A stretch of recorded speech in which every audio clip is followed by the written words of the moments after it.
Discomfort isn't about quitting. It's a feedback loop. Maybe it's not even accurate. It's like, what the heck is going on? It's telling me something, but it's really not true. So why am I listening to it? And then the attachment, which is about suffering, is that I'm so attached to something that I cannot live without it.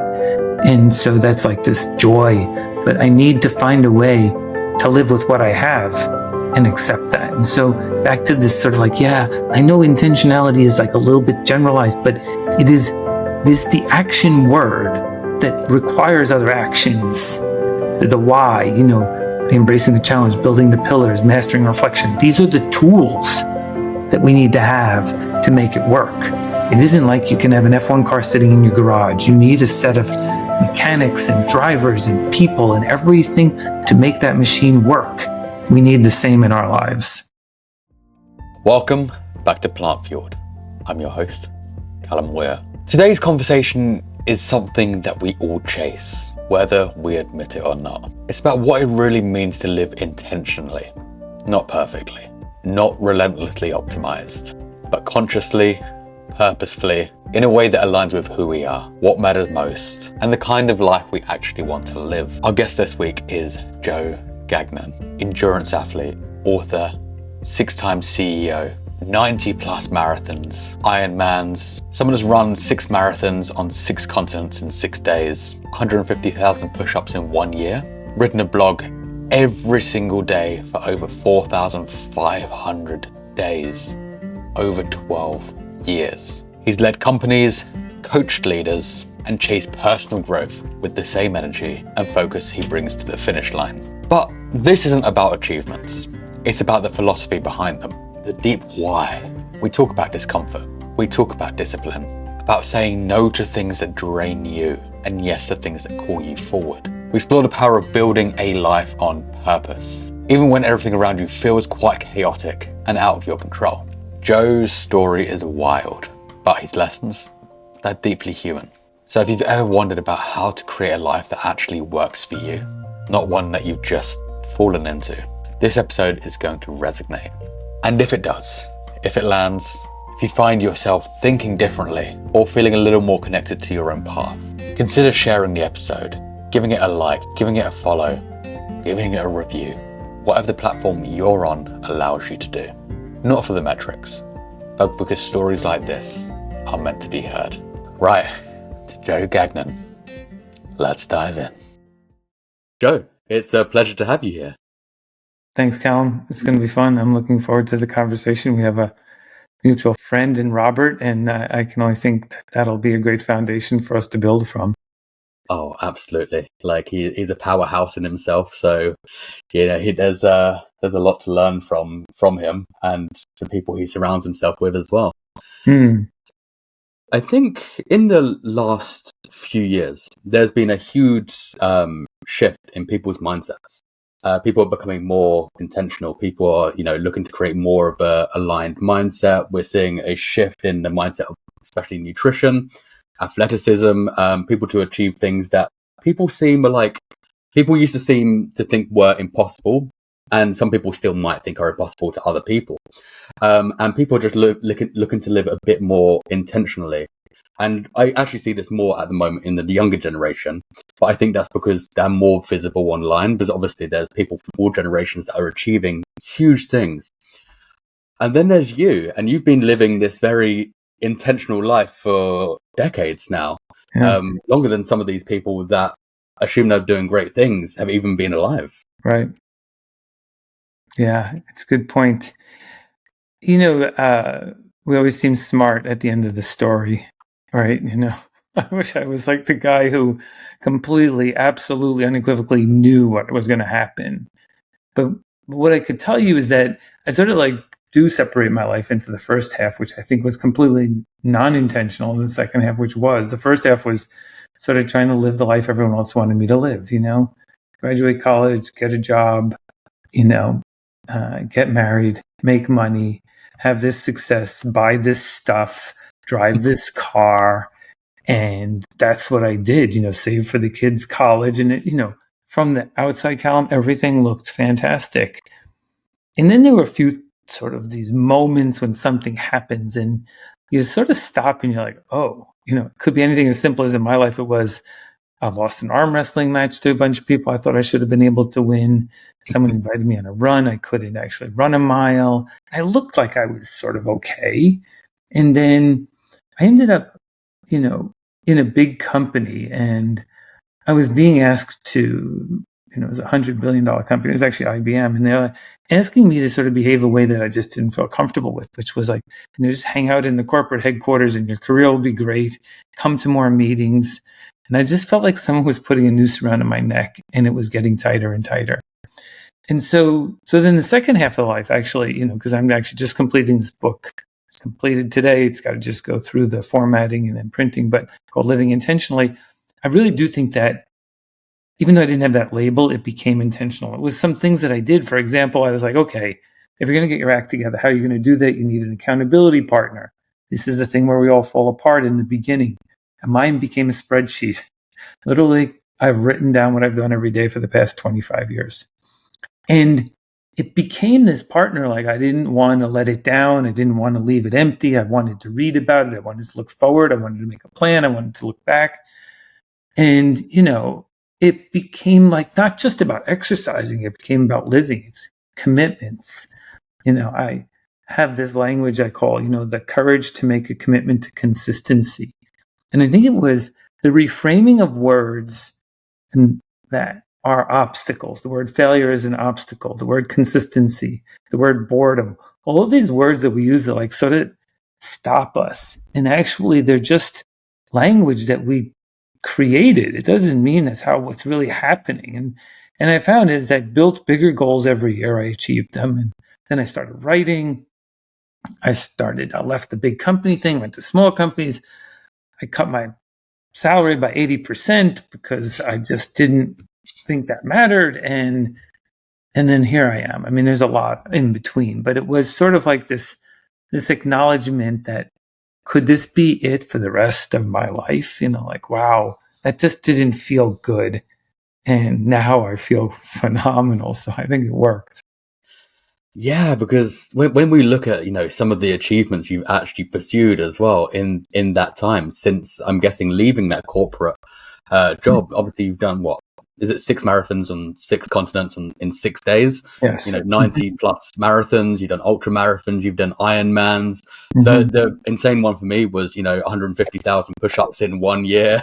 Also the daily blogging for, is it over 4,500 consecutive days now? Yes. Author, speaker, 6-time CEO. And that's just to name a few. Like, right.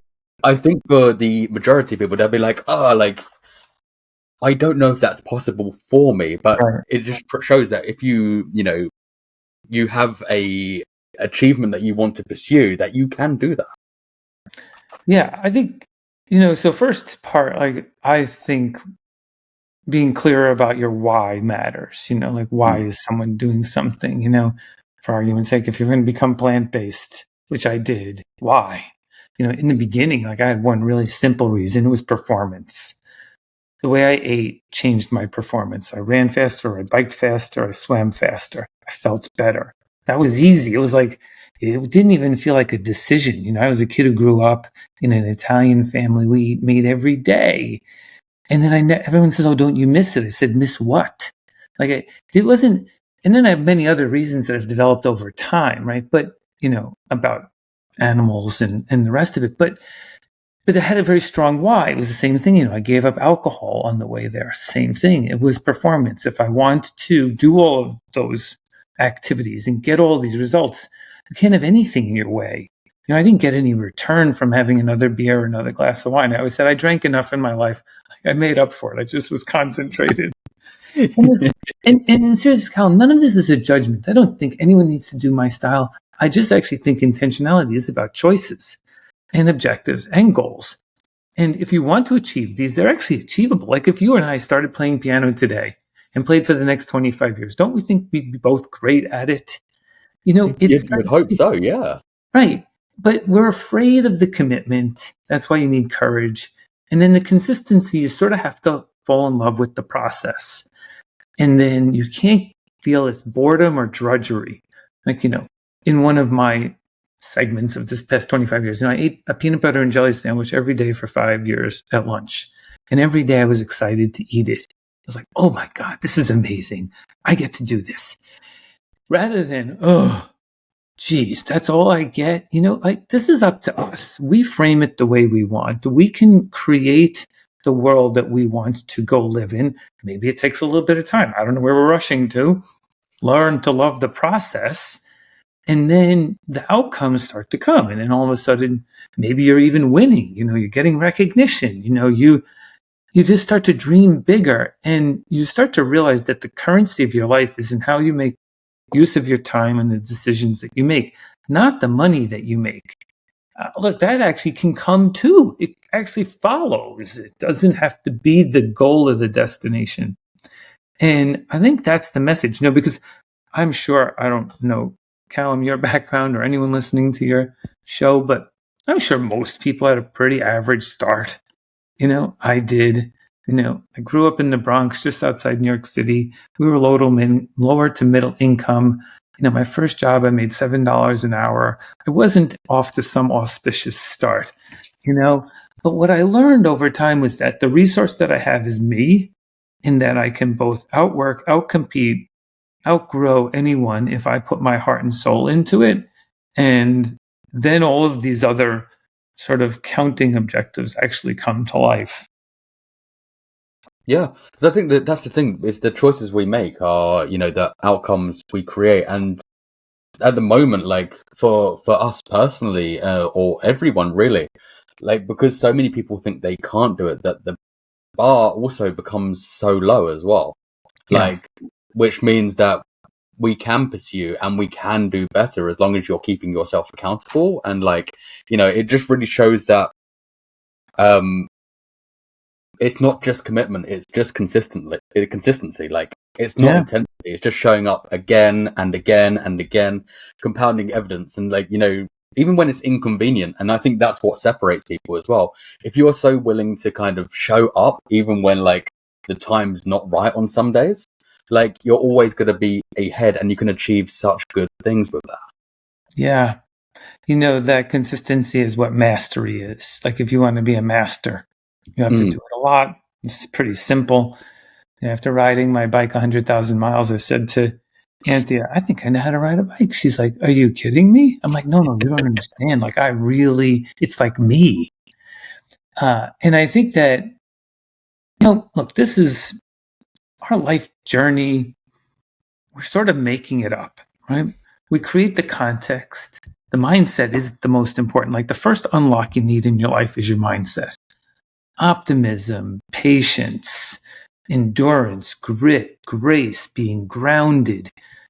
All these words are like fire starters for us. They make us better if we embrace them. If we embrace discomfort, I have learned how to embrace discomfort, but failure and discomfort is where growth happens. And the more that we understand that, the better. So I tell people, run on your treadmill when the weather's nice and go outside when the weather's bad. Like, learn to appreciate the worse the weather, the more fun you can have, the more experience it is. The bigger the struggle sometimes, the more challenge, like, hey, am I up for it? And you start to find that your potential starts to blossom. It's as if, you put the right conditions to grow the flowers. All of a sudden, you're like, oh, wow, I can do something I didn't think I could do. It is in all of us. I totally believe human potential is infinite. I have worked on my own personal potential. I do a lot of coaching. I support people. I push them hard. Sometimes they don't like it. They back off. They do what they want. But when they lean in, at the end, they're like, oh my gosh, I didn't think I was capable of this. And that's partially because the way our system works is we've sort of tried to box everyone. Creativity gets thrown out. We're not artists anymore. We used to have to wear the same exact clothes to work. I mean, like, it was all about creating the sameness. Now I think we're learning that we can be individuals. We can reach our potential, just about using the resource that we have. I'm not particularly genetically predisposed, but, I've worked on pull-ups for a long time. And in December, I did 2,000 pull-ups in 11 hours and 40 minutes. That's incredible. I wanted to find out what it felt like, to be perfectly honest. I'm like, I wonder what this is going to feel like. What does that feel like at the end? I got to tell you, your hands are ripped apart. That was like, I didn't know where the weakness would come. My hands, I would have to do something different to do more. I could feel the difference between one side of my tricep and the other side of my tricep. I could see the recovery was taking longer between sets because I did sets of 5 every 90 seconds. And then I needed 2 minutes because the recovery took a little longer. I was hungrier than I ever thought I would be. I had the TV on in the background. I don't have any idea what was going on. Like I was so into this moment. And and it went by more quickly than I would have imagined. There are a few times where you're like, okay, I'm here for a while. But it didn't feel like 11 hours plus, But then when I was done, I was like, I got to experience something that very few people get to. It's like, you want to go travel around the world to see something. Sometimes you can just go into your basement and see something different.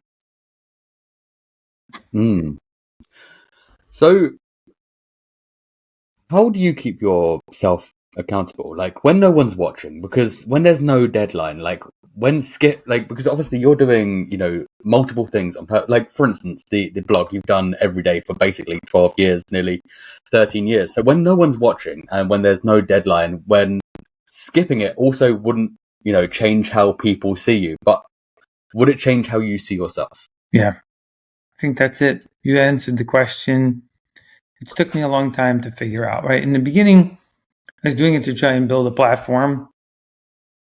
And then I was trying to, I guess the longest story short is if you looked at Maslow's hierarchy, at the top of that hierarchy is self-actualization. I don't think anyone sort of knows what that truly means until you get there.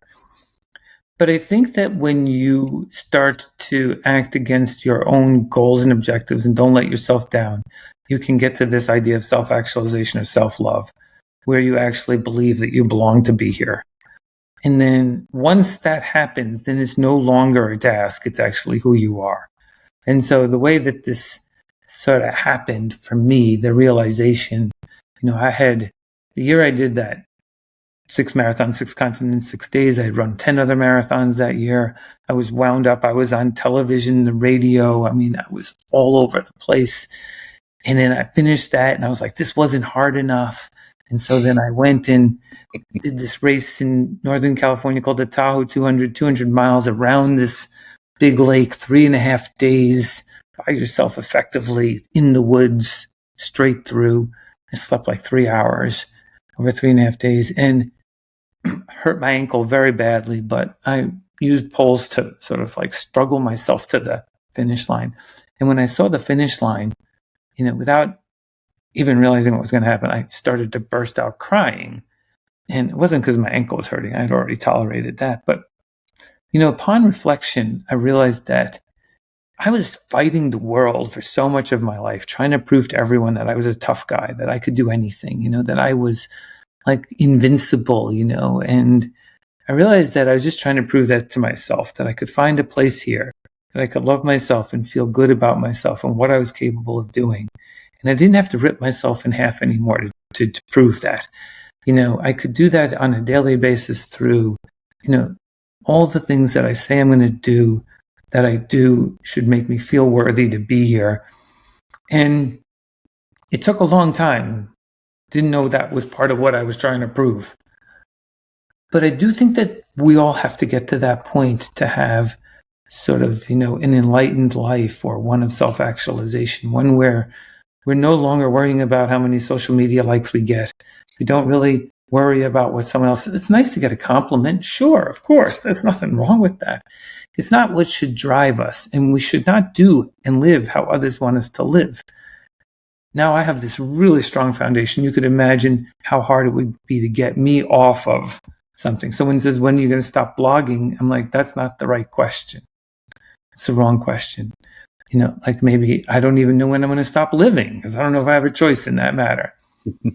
But this is a choice for me to participate in life in a way that helps me think, reflect, learn, write. I became a good writer, That's why I'm writing my second book, finished it. Like it was a practice that now it's just who I am. Like, it's not a labor. It's something you look forward to.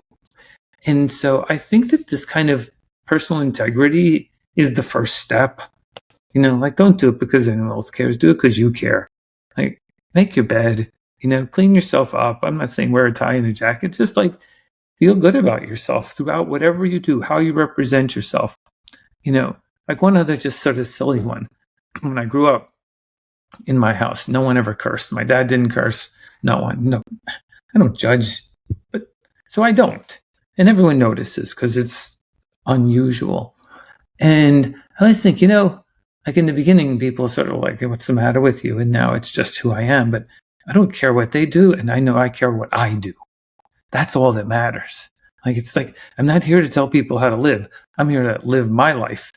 And with that agency and that integrity, then everyone knows what I stand for, which is pretty amazing, right? That's the best outcome. Like, people are like, oh, wow, that's that guy because he lives this way. And that is up to all of us to choose. Like, how do you want people, how do you want to think about yourself? And then the choices make it much easier to do them every day. I think as well, that's the difference between reputation and character, really. Like let's say you didn't go out exercise one day, or you didn't write that blog post, you didn't do that one push up, no one's around you to keep you accountable, and you probably could have gotten away with it. Like, there's no one would have noticed, but right. People would have assumed you did it anyway because you've done everything so consistently. So, one day off wouldn't change your reputation in any way, shape or form, but you would know. And that's really where the difference is. You got the reputation, you got the character, and I think reputation is very much built in front of people, whereas character is built when no one's watching. So you could have skipped it and your reputation would have stayed completely intact. But your character, that's kind of where it takes a hit as well. Yeah, I think so. The other thing that's really interesting, because I think that there's a good Venn diagram overlap on that. And because the reputation will decline if the character doesn't hold itself true, right? And people will notice that. Where it's really like, we could talk a lot about my physical stuff, but I'm also pretty proud of the small companies that I've run. I've raised $175 million of venture capital through that period of time. And I find when I go out to raise money, people know what I stand for and what they're going to get from me. And so they can make a very clear decision about that, which is very helpful. It doesn't mean they always say yes, but they don't have any question about what they're getting from me, because that character and the reputation have a strong alignment, and they can tell that because it hasn't declined. There was never that sort of one anomaly that someone said, oh yeah, I saw, Joe drunk at the bar kind of thing or something, and which then makes someone wonder about the character and if it's really there. So I think that it actually pays off. And it also brings this other kind of really interesting, we'll call it, I don't know, it's a reputational power, but in a different way. So like this power with versus power over people, where you're trying to help others achieve their objectives. I do this coaching now. And the reason I do coaching is that I want to give back. I want to support. I want people to reach their potential. And I think especially, Callum, in the younger population, the Gen Z, Gen Y, they don't have a lot of support. And so I'm working with a guy in South Africa, KK Diaz, and KK's started an initiative, and it's to get 10,000 of the youth together to become entrepreneurs and innovators in South Africa. And I'm supporting him on that mission. And a lot of what he does is because, I'm just there all the time for him. I'm not doing the work. I am there to be his power base behind him, because he knows, like, I only met him virtually, through Zoom and other ways. But we're completely in alignment, and he knows from what I've done, that reputation and the character together, that when I say I'm going to be there to support you, this is what I'm going to do. This is how I can help make this successful. He can act on that with confidence. And so I think it's pretty amazing, because now he's going to do something he might not have otherwise done. just because of all the things that I've earned along the way and then can offer to other people. I mean, that is like, you're writing a different kind of check, let's say. And that's so fun and exciting. Yeah, you're kind of giving like a check of purpose. Yes, right. If Exactly. anything. Right? Oh my gosh, that's the word. That's it. Purpose, meaning, what's your why? And how firmly rooted, if we were to pull Robert back into this for a second. So he was my writing coach for the book project.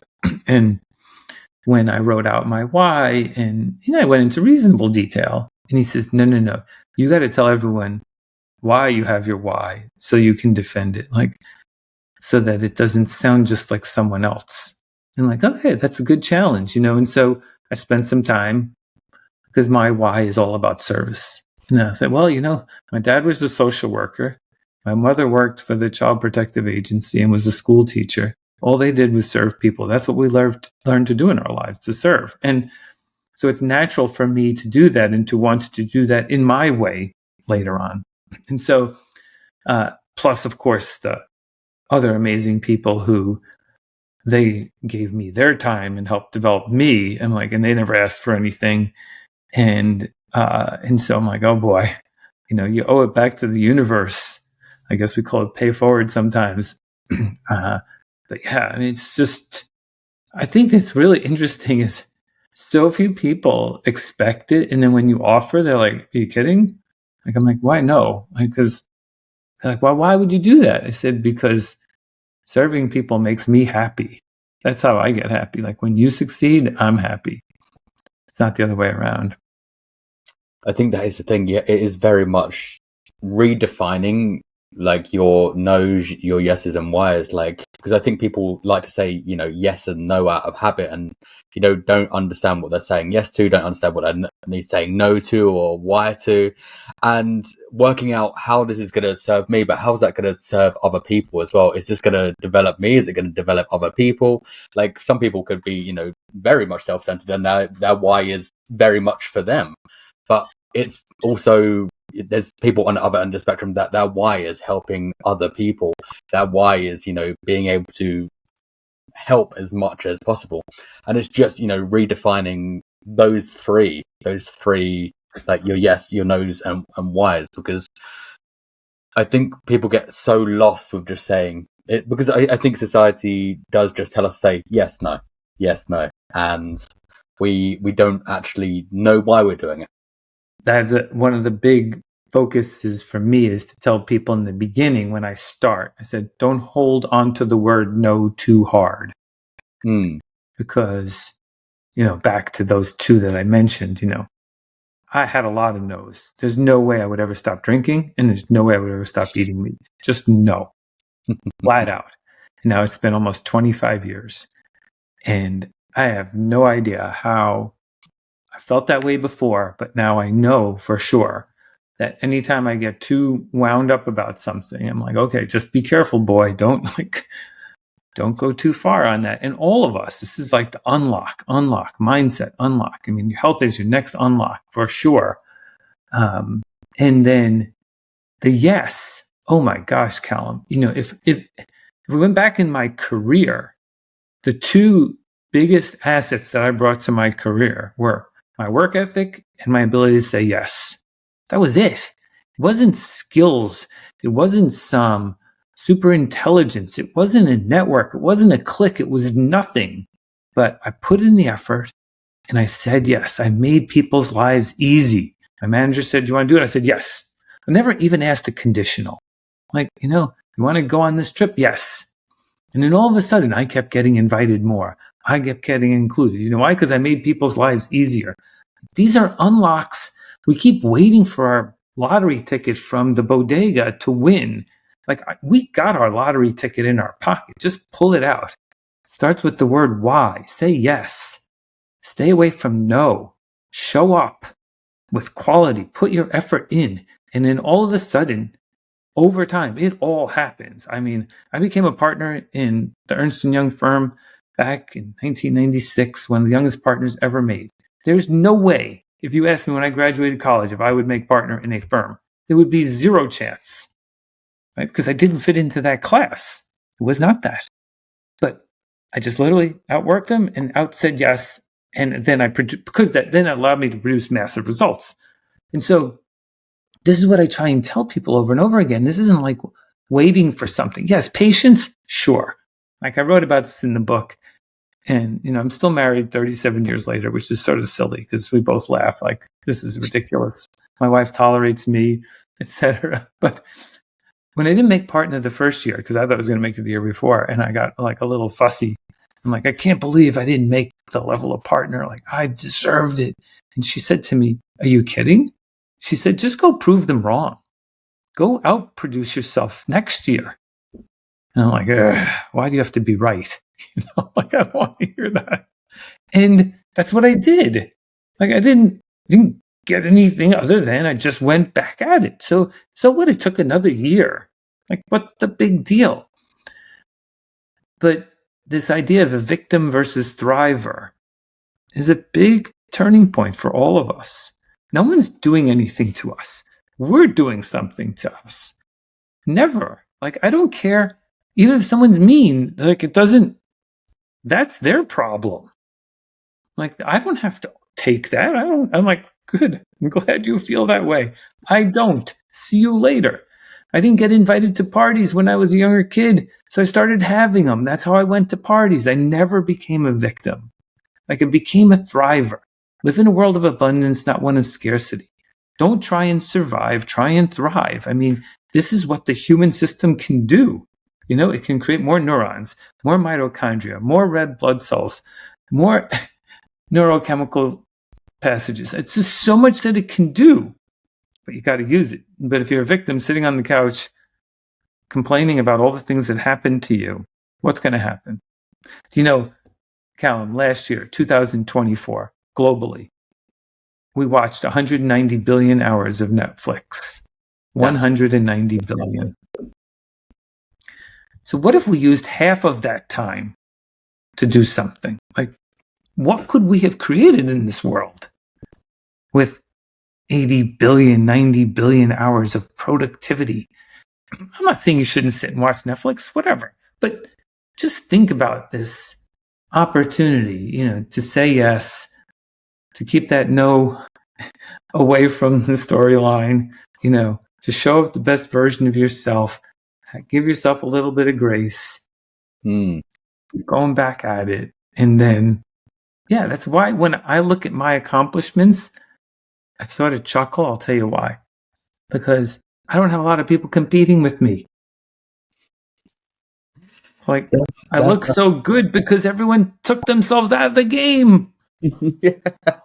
And I think that is like when you've, as you just mentioned with the Netflix thing, like that is comfort, and comfort is the killer of success. Like, like let's say for instance that you want to go for a run, but because it's not sunny outside and it's raining, you're just not going to go do it when you could get wet for half an hour, and it's fine. And I think it's that convenience. It's convenient to sit and scroll. It's convenient to sit and watch Netflix. It's convenient to go and do whatever. And that's then the killer of dreams. And then people were like, oh, I can't do this. I was like, but you had 4 hours where you've just been doing nothing, and just because you've been doom scrolling, or you've been on Netflix, or it was raining outside, like, you're waterproof. Like, the rain's not gonna hurt you. Completely agree. Like if you can agree more than 100%, I do. So I'm training for this really hard race called the Badwater 135. So it's run, I know the one, in Death Valley. 125 degrees, 135 miles, starts in 3 weeks. And in the last 6 weeks, I've been increasing my sauna training so I can get used to the heat. And I don't know, say I've done 15 sessions. It's 195 degrees. It's uncomfortable. And the first session you do is 20 minutes, and you keep looking at your watch, and you're like, oh my God, this is like I'm going to die, right? Yesterday's session, I looked at my watch and it said 40 minutes. First time I looked at it, I had sat in there for 40 minutes. I had learned how to embrace that discomfort in a way that my whole mind, my whole body was still hot and sweaty and all of that. but I had embraced that discomfort in a way that I couldn't have 15 sessions ago. Like this is how our system can adapt. Like, but if you never went, you wouldn't know. If you never tried, how would you actually even have a sense of what it's like or what you're capable of? And so the feedback loop is actually there in addition. It's not even just, doing. There are like amazing, and back to it's like, it's not just running and exercise, it's your work. You can do it with music. You can do it with writing. You can do it with art. Whatever you feel motivated to spend some time with. The breakthroughs, the unlocks. I keep going back to this lottery ticket metaphor. Like, I've never bought a lottery ticket. I don't like the odds. By the way, if you win... I don't like odds.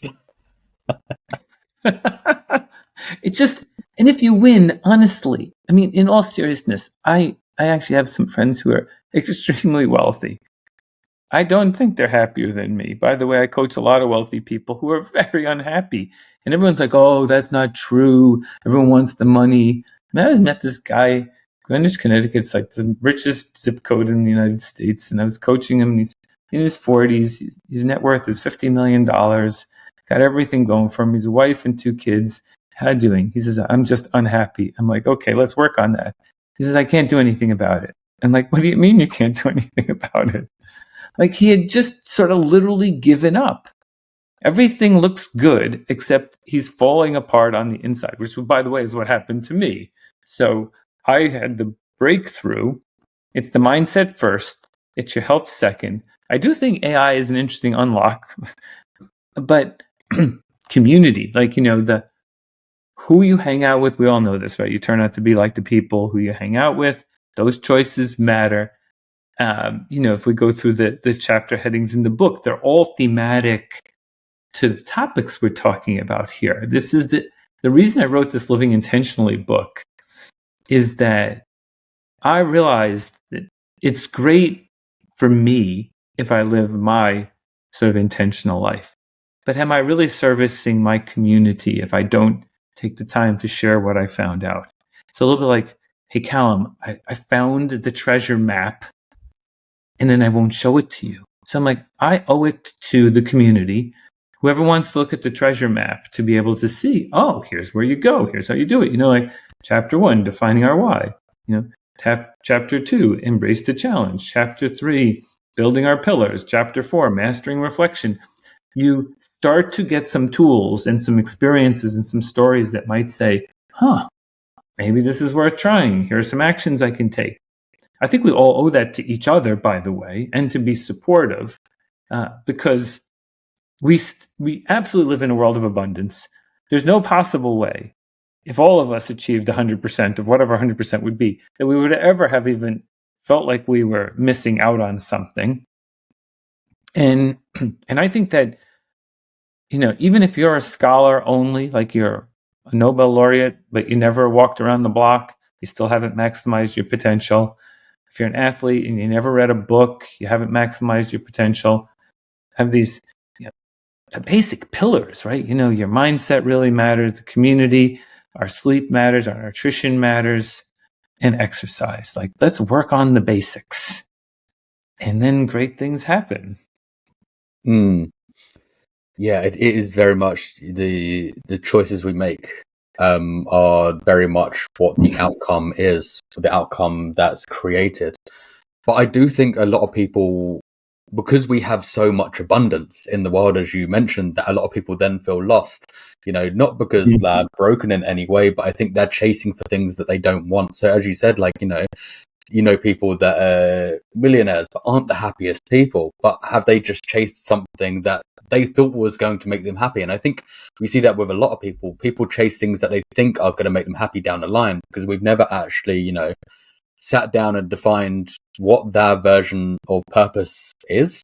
Is it their version of purpose? Is it their version of happiness? Whatever it is. And I think, like, purpose isn't like defined just for people like you, like, doing Ironmans and things like that. It's like, obviously, like, showing up in your life and whatever that looks like for you. But I think there's just such a moment of feeling lost because nobody sits down and sits with themselves and finds out what their purpose is. Nobody does that trial and error, or find out what that kind of spark is to kind of ignite them. It's just kind of maybe following a trend, seeing somebody else's like life online and being like, I want to pursue that, but is that what's going to make them happy? Probably not. But I think we're now in a time where we have so much abundance that we see things that we assume we want, but it's not always the route to happiness.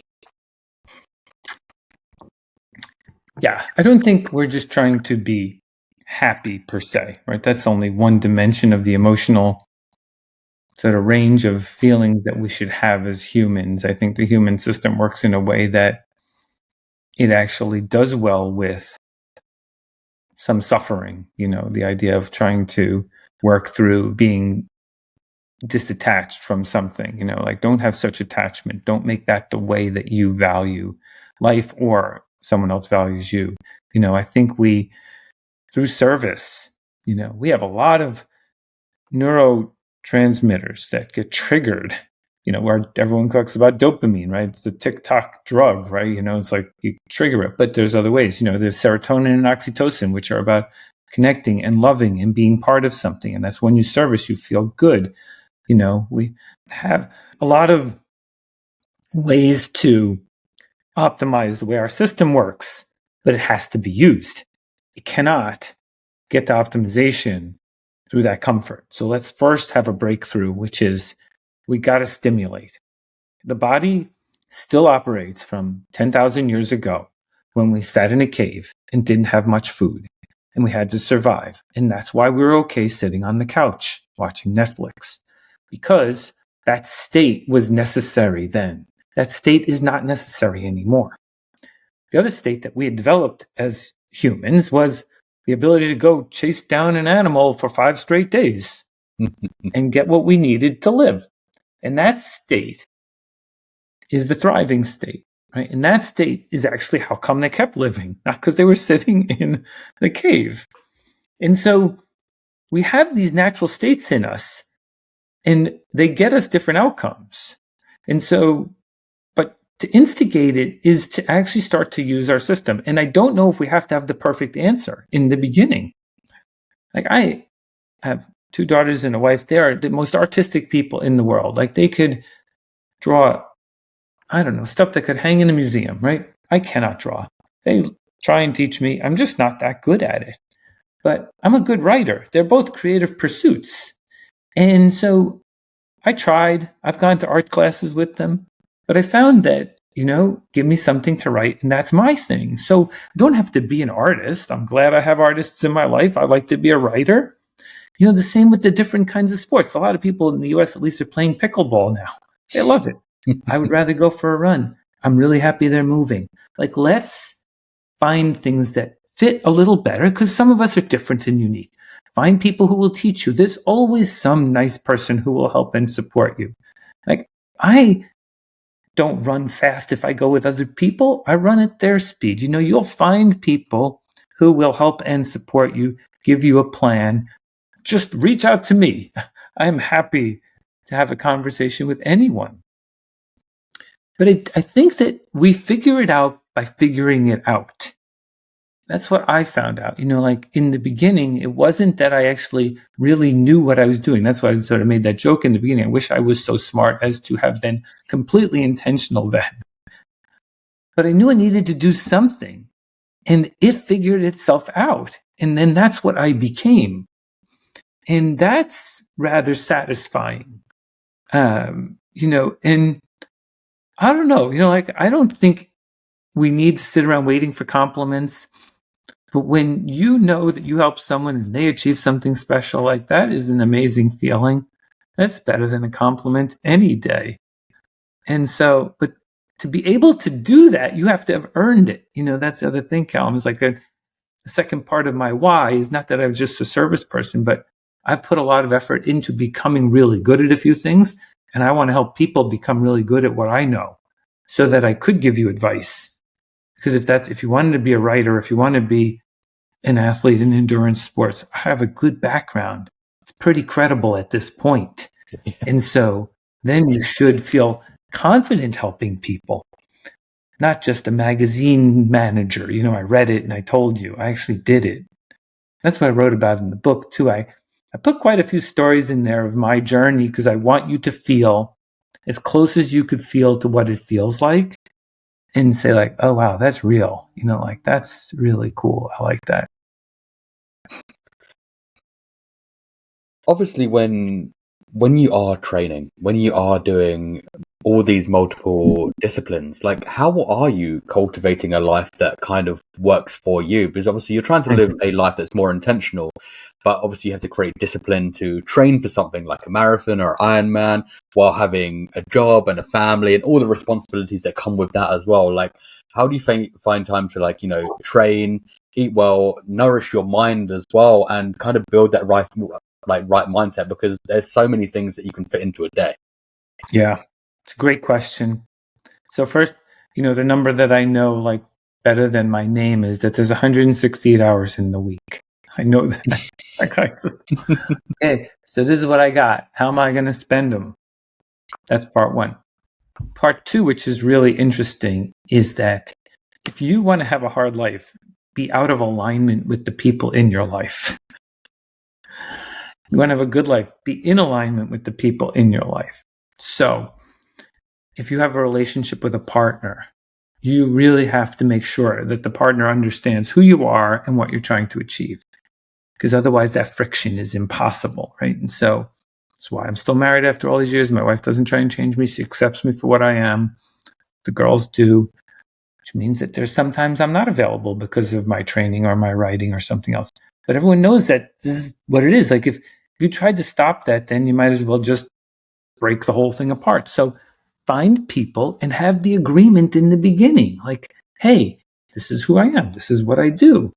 I'm happy to support you in what you do. And then that sort of very, explicit acknowledgement really helps when you build your plan.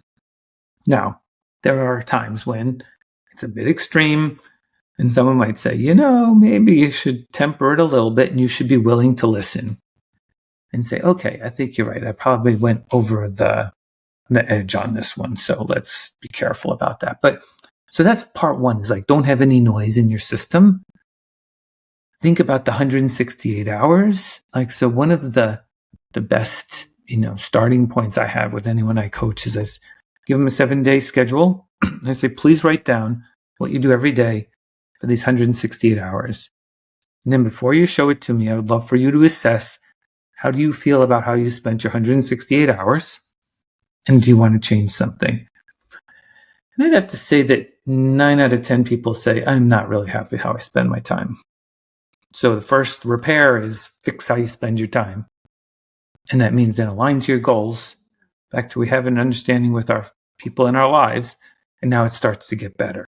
So now the choices you make aligned with your why have very little noise, very little friction. They're in alignment. And so it's much easier, other than, there's something that happens, like, I don't know, there's a hurricane or,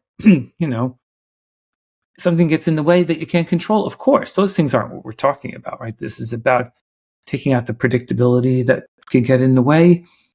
And so then for me, then I set whatever goals it is, then I build a plan for every one of them. Like I said, the sauna time, that added, between leaving the house and going to the gym, that added an hour and a half to 4 days a week to go into the sauna, which I didn't have before because I wasn't training for heat. And so I had to add that. And I'm like, okay, that has to fit. And so where am I adjusting?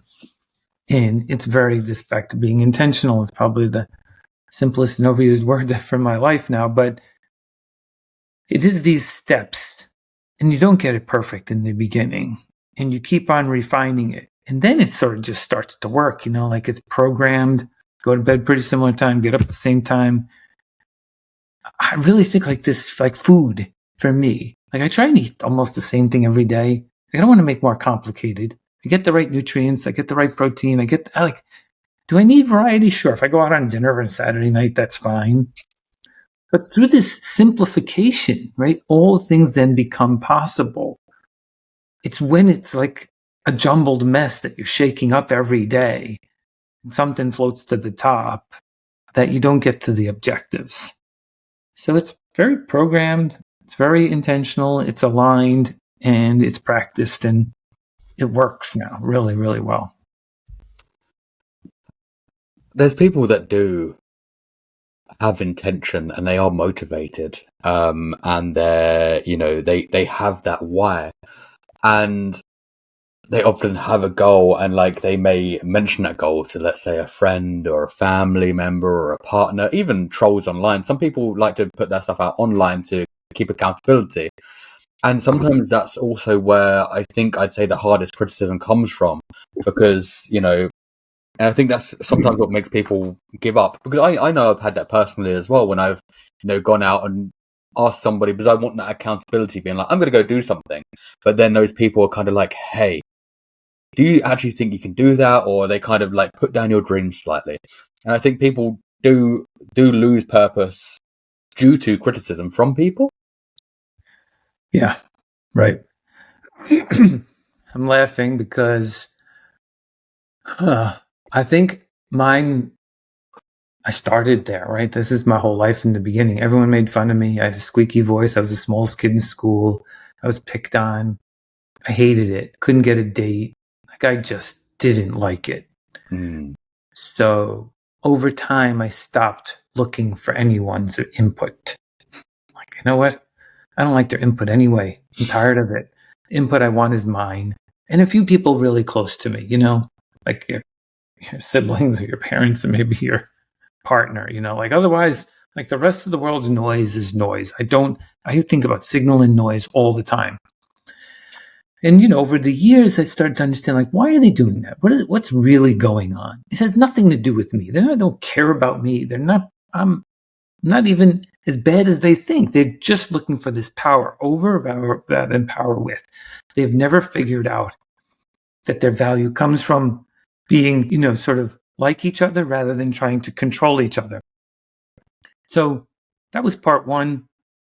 The part two was I realized that when I started to slide back to what people wanted me to do, I never achieved my objectives.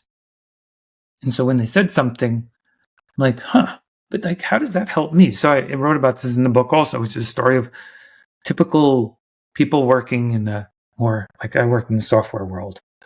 And at the end of the day, after a bunch of meetings, everyone's like, hey, we're going to go to the bar and, then we're going to have dinner. And I'm like, I'm going to go for a run and I'll see you later. And they're like, oh, you're going to miss out on all the good conversation. This is where the real networking happens. I'm like, so why don't we just all go on a run and we can do the same conversation? They're like, are you kidding me? I'm like, no. They said, well, why don't you come? I said, you can do what you want to do. I'm going to do what I want to do. And once I started doing that, one, they stopped bothering me and asking, which was great. But number two, I started realizing that I stopped living their life. Now, mind you, I think I've done better than almost all of them because of the choices I made. But I stopped listening to bad advice. Like, why would I want to listen to bad advice? Like, I want to listen to good advice. Someone who's encouraging me. How would I perform better? Not how would I gossip about each other? Like, how was that making me better? And so, yeah, there were sometimes like I was by myself and I'm like, you know what? I like being by myself. This is pretty fun. Or find people who are more like you, high performers, and like, oh, that's even better. So yes, I know the feeling and I know the risk. But if you go back to, these sort of stories of what does someone tell you on their deathbed, right?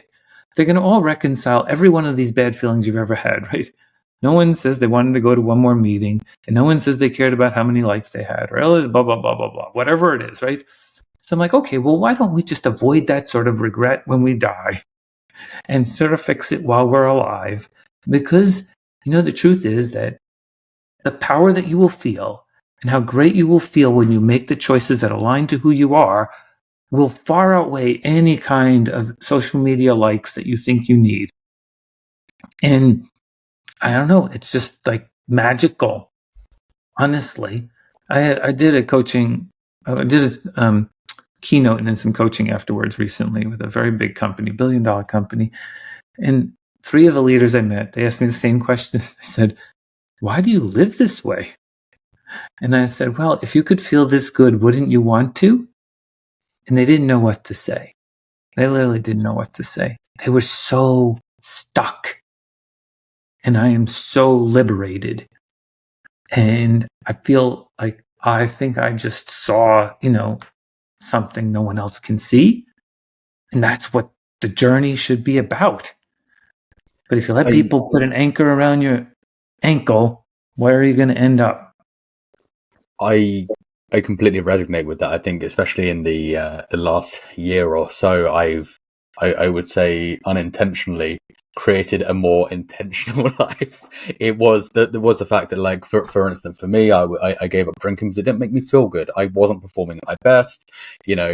I wanted to start creating a better life for myself and become more active, as well as the people around me or I was surrounded by were more or less bad influences in one way or another, and I've not cut them out my life, but however, I've taken a step back, being like, hey, like, I'm going to spend some time with you, but as much as I need, like, to actually make me feel good. Like, and I think it's very much, I've become more intentional with my time, whether that's what I'm doing for work, whether that's going to like a meeting or a network. Do I need to be there? Probably not. Like, is it going to take time out of what I want to do? Probably. And I think, it's become abundantly clear over the last year that I've started making changes to suit how I want to live, to make sure I'm the happiest. Like, because I never woke up the next morning after drinking and be like, oh, I wish I'd drunk the night before. Like, you never do. And that's the thing. Like, when you go out with people that, maybe suck your energy, for instance, the next day or afterwards, you're never like, oh, I wish I was there. You just feel tired or worn out. And I'm just kind of like, over time, I've started to realize that that's not how I want to live. That's not making me happy. And it's just, but I think it is, you need that realization to kind of click. And then all of a sudden, it all starts falling into place that this is what I need to do to feel happier. Yeah, if you imagine this scenario, Callum, right? So your whole goal is you don't really do it for the likes, right, in your life or the compliments, but we do like them. It's always nice to have someone say something. So I do all of this coaching. I help a lot of entrepreneurs, especially female entrepreneurs who are early stage, who have no support. And I support them for free all the time. So I was helping out one of them recently. And just this week, after a coaching session, I happened to be looking on LinkedIn, this platform, which is like the business networking social thing. And she wrote, without telling me she was going to write this whole thing about me. And at the end, she says, he's one of the kindest, most intelligent, most inspiring humans I've ever met. So, like, of course, that feels good. But if you earned that through being a servant, you ended up with the same likes, but in a much more sincere and a deeper way. And it's the validation, not that you even need it, but it's sort of like the reminder, like that you will get it in a very different way, one that is meaningful to the person who wrote it, not the person who clicked. And that was just like, I was just sort of taken back a little bit, because it's like someone went and did that without any prompting, wrote this out to the public. And I was like, oh, I worked for 25 years to have someone write that without any intention of asking for that. So you get it, but in a deeper way, with more meaning and more impact. And that's what we should all sort of hold each other in account to. I don't know, it's as simple as saying please and thank you, holding the door open for someone, offering to stay an extra few minutes. I don't know, picking up garbage on the street. All of these actions in our community are serving each other and serving ourselves. And I think that in the end, you sort of feel better anyway. Like, this is what this human system is made to operate this way. I haven't found any real limits. Yeah, sure, I don't run as fast as I did 10 years ago. Sort of doesn't matter. Now I'm 55,000 miles into running, and everyone's like, oh, your knees are going to fall apart. I'm like, I don't know. Seems to work. You're still going. Yeah. like, how many more companies do you want to run? I'm like, I don't know. Why does everyone have this end thing? Like we're all going to leave the planet at some point, but like, let's not program the end before the end. Like, you know this, right? People who start to dull the knife's edge blade because they stop doing, and then sort of slips away and slips away. You know, like, who wants that? Well, I don't, for sure. You have a blog which has over 4,500 days straight? Yeah. That's over 12 years. Every single day. Like, are these just notes to yourself? Are you putting these online? Are they like public? Are they private? Either way, like, what's keeping you going with that? Because apart from the fact that I think if you stop now and break a streak, like, that's like a kick in the guts more than anything. People be like, what the heck happened? The world's turning the other way. Yeah. So the funny part, like, so how it started, right, was just a funny story, right? So my daughter's in college. She comes home one day and says, hey, Dad, the boys are doing a push-up challenge to this song called Flower by Moby. And you got to do this, like, bring Sally up, bring Sally down. Sure, I could do that. Well, I could only get to 2 minutes out of a 3-minute and 26-second song. And so I write this note to a bunch of my friends, and I'm like, can you do this? No one could. And so I said, oh, I'm going to write to you every day about my experience of doing this until I get it. And that was what sort of kicked this thing off. And so as I was writing this, at the time, it was very like what activity and what insights and feelings. And then someone said, you should turn that into a blog. I'm like, blog? What's blog? This is whatever, that's 2011 or so. And Tumblr, for those who even remember, actually, I remember Tumblr. still exists, actually. I still publish in it because it's the one place that has every single blog, and you can actually, that's where I know the count. Otherwise, I wouldn't know the count. It just literally says 4,600. So then they started saying, we're enjoying this. So I started like this email distribution list. And so it wasn't a journal. Like, I think you can journal every day like a diary. And then I started writing something that I thought was publishable. In the beginning, I wrote a page a day. And then everyone's like, we're not going to read that. Write a paragraph. I'm like, really? So now I write a paragraph because if you're going to consume it, and it's really, let's say 99.9. I couldn't say for sure. It's never been about a person. It might have every once in a while had a personal but for the most part, every day it's depersonalized. It's about a topic. It's about an idea. It's about a mindset. It's about a way of thinking. And I've used it as the place to go every day to remind myself of the journey that I'm on. To say, live in a world that's positive. Like, I don't care about the political system falling apart. I actually do care, but not to write about it there. So it's always this place that, a philosopher would sort of write about, like, oh, here's things to think about, and so I have published it. I don't even think I have more than 1,000 people who look at it on a daily basis. I've never really cared to try to make it so widely known. I have people who write me every once in a while. I'll get an email and like, that one really touched me. I'm like, oh, wow, that's really cool. You're still reading it, kind of thing. So I publish it now both on Substack under Joe Curious.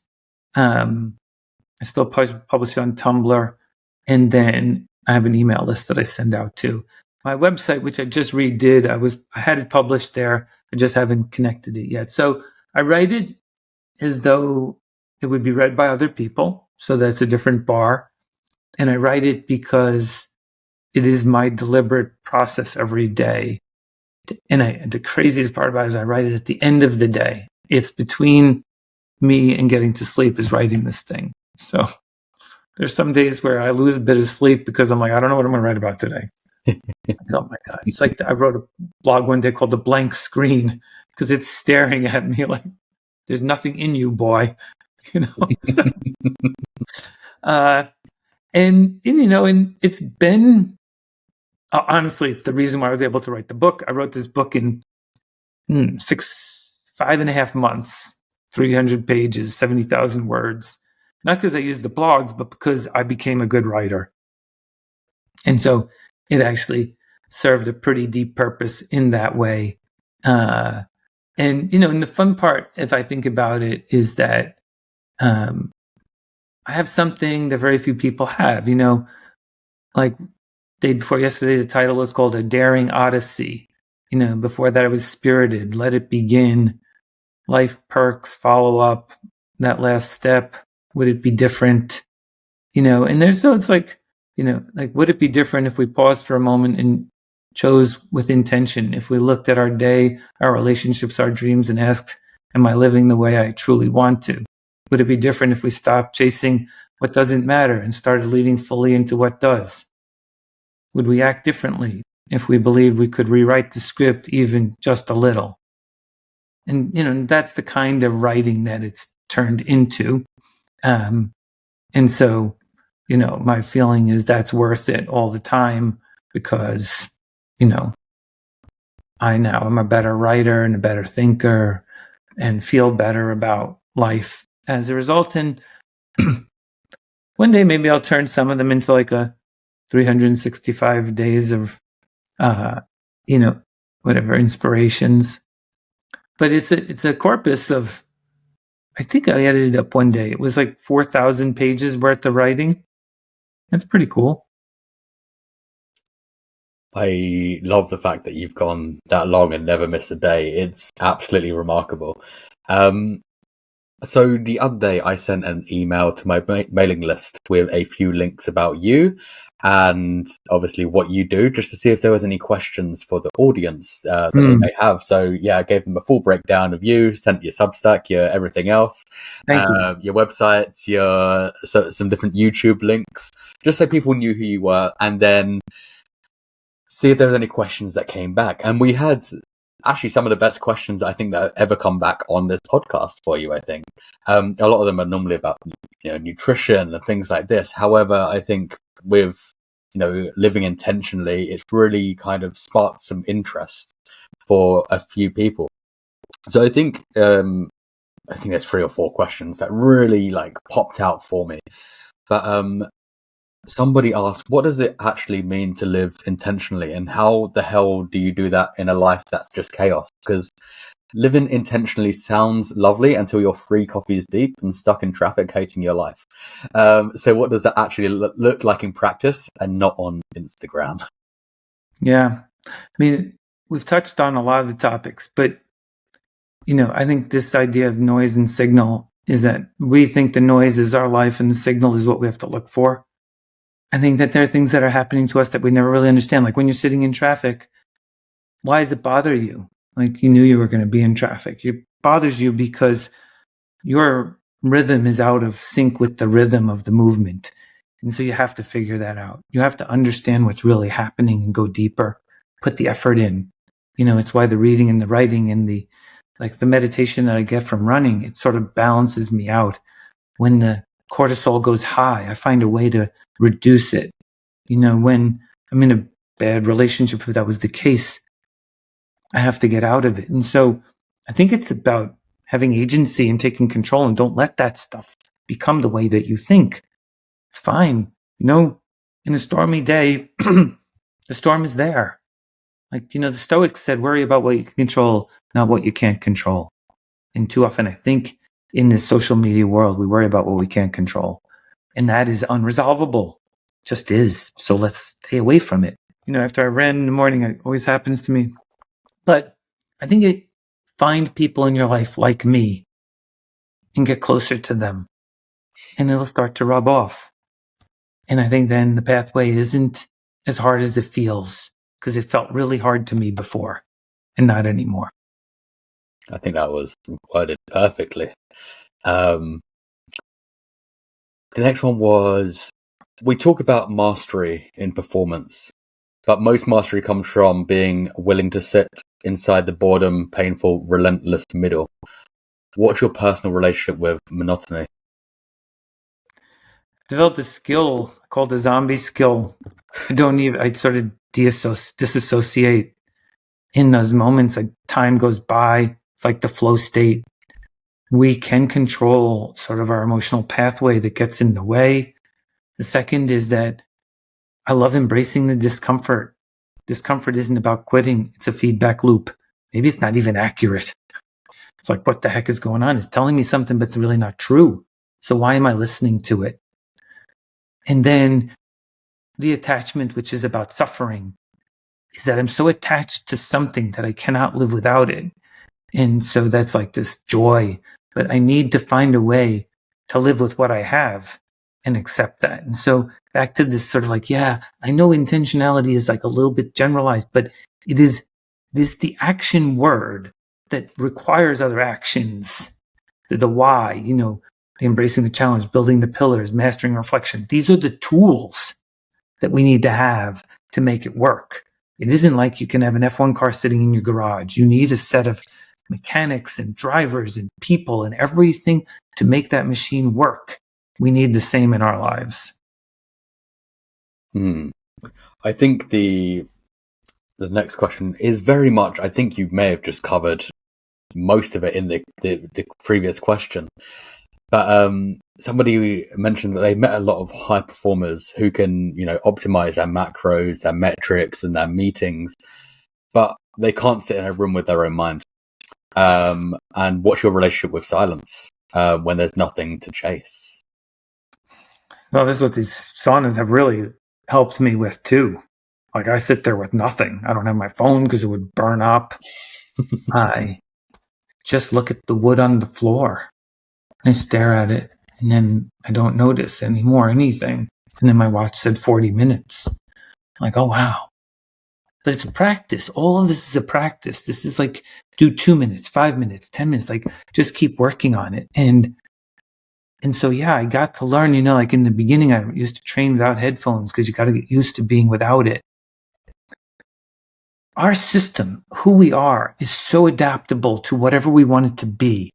But you got to push through. It's not there. Like this is like your muscles, right? You can only lift more weights if you sort of tear the muscle fibers. So you got to go through that. And we got to do that with the rest of ourselves and let that development happen because it does. It's just on the first one or two, it doesn't seem like it's going to. And then you start to see the openings and the breakthrough. So I've sort of learned to love to be able to go into those situations and say, let me learn how to do that. And then, yeah, wow. I was shocked yesterday at the 40 minutes on my watch. I was like, oh, I should get out of the sauna. Wasn't meaning I wasn't uncomfortable. I was just like, yeah, you get used to it. Yeah, well, at least that's going to be good with your lead up to Badwater and the heat that's going to be there. Yes. You can sit inside the pain. I think it's a privilege, Callum, to go and try these things and to see what this feeling is like. I think my journey, if it was better than anyone's, isn't because of the accomplishments. It's because of what I've felt. I feel like that's an unbelievable privilege to have felt some crazy feelings. Mm-hmm. I think Viktor Frankl, in Search for Meaning, said the same in his way, which was that, this couldn't be worse, but this is what I have. And for that, I'm going to accept it while I'm here. And I'm like, yeah, let's go figure out, go challenge yourself to be strong enough. Like, if you want to really feel good about yourself, don't look at your bank account or your social media. Go look at yourself. Are you strong enough to tolerate whatever the world throws at you and come back strong again? Let's go build that. That's amazing. I love that. Joe, it's been an absolute pleasure. I've learned a lot. I'm sure the audience have too. It's been beautiful. For the people who want to know more about you, they want to find out more about you, they want to get your book when it's released. Where can, or your Substack or your Tumblr, where can people find you? So there's a website, thehighperformancelife.net. It's all one word. That's my website, shows my coaching stuff and some of the accomplishments. The Substack is Joe Curious, so you can subscribe to the blog there. You will get a blog every day, no matter where you are in the world. You can comment there. If you want to be on my email list, right now the best way is just email me directly. I'm happy to get emails from anyone. I don't care how many. I'm always here to serve. So it's my first letter J and then last name Gagnon, jgagnon232 at gmail.com. If you ever wanted to just talk for 30 minutes, I would be happy to talk to one of your listeners and share my excitement for living and living intentionally and creating their best version of their lives and to help them put themselves on that path. And I appreciate you. Your questions are great. I have so much fun getting a chance to talk about this, bring it out into the world, and offer a true alternative, one about intentional living and maximizing our potential. Joe, I'm grateful for you. Thank you so much for being here. Thank you.